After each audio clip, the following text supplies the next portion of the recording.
Oops, it's not my version. Here it goes. In 8, 7, 6, 5, 4, 3, 2, 1.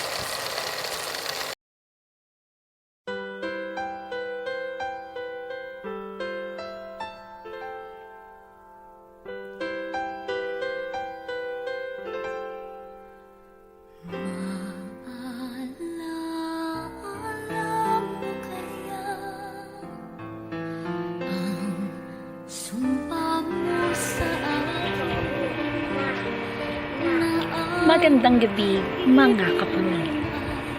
Ngayon ay tunghayan natin ang Vignette ng isang babaeng umibig sa sayentistang nangarap na magbago ng buong mundo noong 1870s gamit ang kanyang invensyong talaga.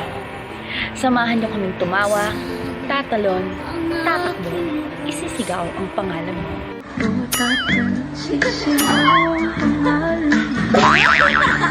Sa kwentong magbibigay sa atin ng inspirasyon sa lahat ng nangangarap para sa lahat. Ang kwento mula sa Amerikanong babaeng nagsadyang magsulat sa ating programa tungkol sa kanyang asawang si Alexander Graham Bell.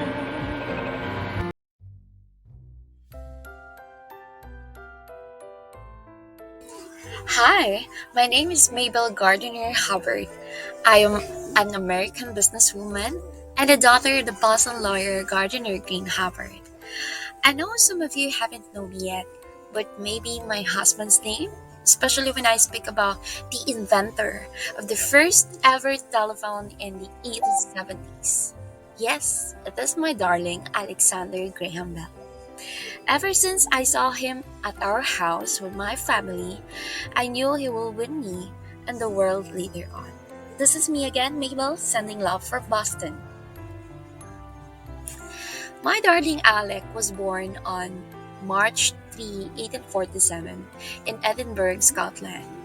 He was a middle child of the 3 sons by my lovely in-laws Alexander Mabel Bell and Eliza Gray Simons.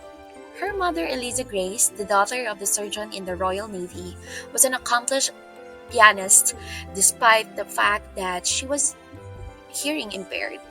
She was able to hear some sounds with the use of the speaking tube.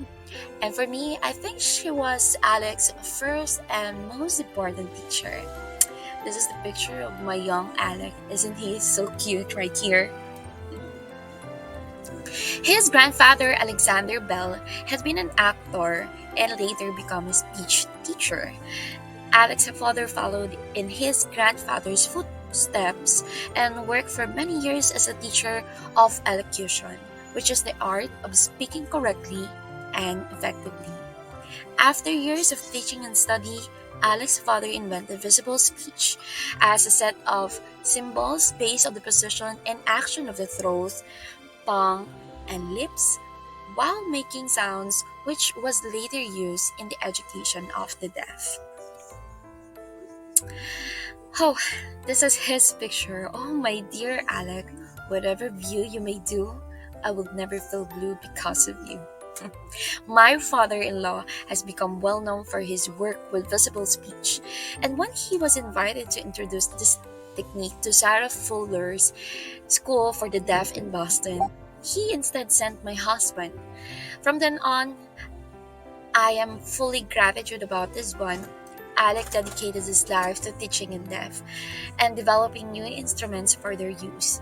He visited also various schools for the deaf in the Boston area, and in 1873, he became a professor of vocal physiology and the mechanics of speech. He presented lectures at Boston University and University of Oxford. Heto na! Sali na! Sasagot mo, i-recite mo with class promo. Sagutan lamang ang tanong na ito. Sa iyong palagay, malaki nga ba ang influensya ng pamilya sa pangarap ng isang pagkakaang Alec? Ibigay lamang ang iyong sagot sa iyong puro via recitation at maaari ka nang manalo ng 5 points sa performance test mo. Kaya ano pang hinihintay mo? Dali, sali na!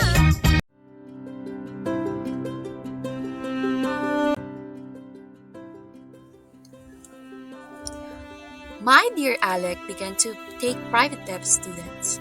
From 1873 until 1876, he had the sole responsibility of educating the 5-year-old deaf son of Thomas Sanders in Haverhill, Massachusetts. At the same time, he met my father Gardiner and my family, which led us to have a chance to know each other more and later deeply in love. Oh, this is our picture. My dear Alec, your lips is the most amazing one I ever read saying I love you. At first glance, I thought immediately of marrying him. I don't care of how young I am on it or even to my papa. I love him and that's the only thing that matters to me. If I would be given a chance to hear at once, I would prefer his voice to be the first one to struck on my ear. But I also fear that he might not accept me for being a deaf since my early childhood. I asked Gertrude, my sister, what she thinks about it. Gladly, she just supported me to Alec, who later admitted loving me too, same as I to him. Before we got married, I told him to finish his work with my father, who had supported him financially on his telegram which he firstly pledged to accomplish. I can wait on him as long as he will promise me to pursue completing his planned work. He agreed on it and started to improve his stuff. But one time, his faith was on blank. He admitted to my father that he will be focusing more in making of the telephone instead of the telegram. My father was very mad at him, along knowing that my brave Alec wanted to marry me. It all started as he was experimenting with electric signals to improve the telegraph, which had been in use for decades but was limited to sending and receiving only individual messages.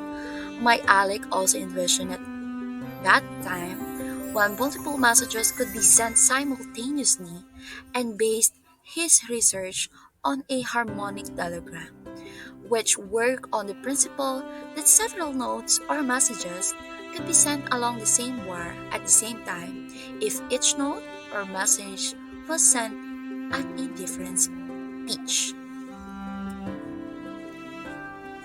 Then, on June 2, 1875, while working in one of their rooms with their experimental telegraphic device, Mr. Watson attempted to free a reed that had become too tightly wound around the pole. He inadvertently plucked the reed, causing a twang that Alec heard on the second device in another room. As a result of his discovery, Alec's focus shifted from improving the telegraph to determining how to realize the potential of voice transmission. This was Alec's first sketch on telephone, and he said, as far as I can remember, these are the first drawings made of my telephone, or instrument for the transmission of the vocal utterance by telegraph. Heto na ulit! Sali na sa Sagot Mo, I-recite Mo Win Class promo. Sagutan lamang ang tanong nito. Kung di tinuloy ni Alec ang paggawa sa kanyang intensyon, ano kaya ang mangyayari sa kanya? O sa mundo ngayon? Ibigay lamang ang iyong sagot sa iyong guro via recitation. At maaari ka nang manalo ulit ng 5 points para sa performance task mo. Kaya dali, sali na!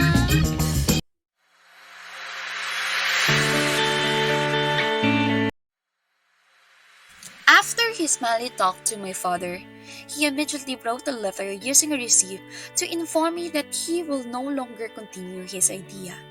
I abruptly go to his apartment with my mom to talk to him, and that was the first time I felt he is in bluer days. But no, I don't want him to quit. That's why I decided to challenge him that I will not marry him if he will not finish his telephone even without the support of my papa.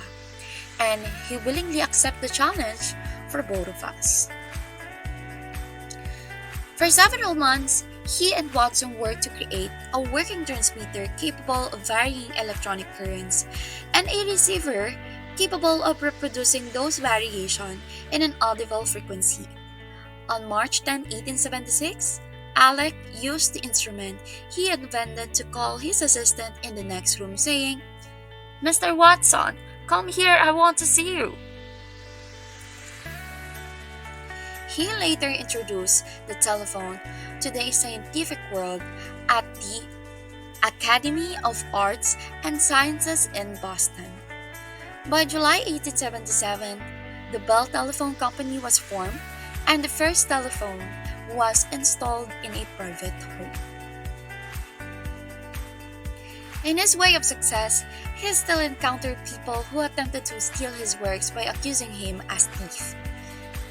He unhesitantly fight his right to get $174,465 US patent on the court, and with the love letter he wrote to me, become the only one pure evidence that led him to win the suit.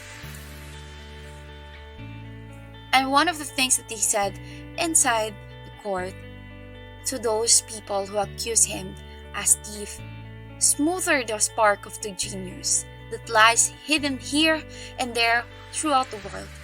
Do that, and the world stands still." After such, we got married on June 11, 1877.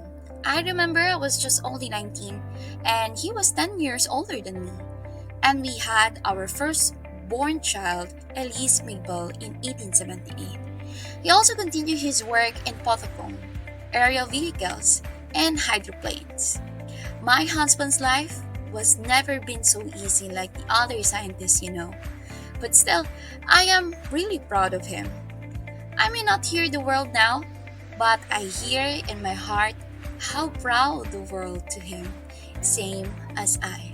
Sa huling pagkakataon, sali na! Sasagot mo i-recite mo with class promo. Sagutan lamang ang tanong na ito. Sumasang-ayon ka ba sa sinabi ni Alec kung ito ay nasa kote para ipaglaban ang kanyang karapatan sa impulsong telepono? Bakit? At ano ang title ng kwentong iyong natunghayan? Ibigay lamang ang iyong sagot sa inyong guro via recitation at maaari ka nang manalo ng 6 points para sa performance task mo. Kaya dali, sali na!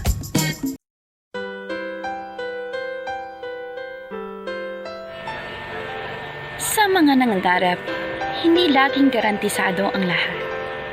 May mga pagsubok na pagdadaanan na ultimo ang salilinin natin ang ating kalaban. Ngunit, anuman ang ating maranasan, lagi mo pa rin piliing bumangon, manalig, magtiwala.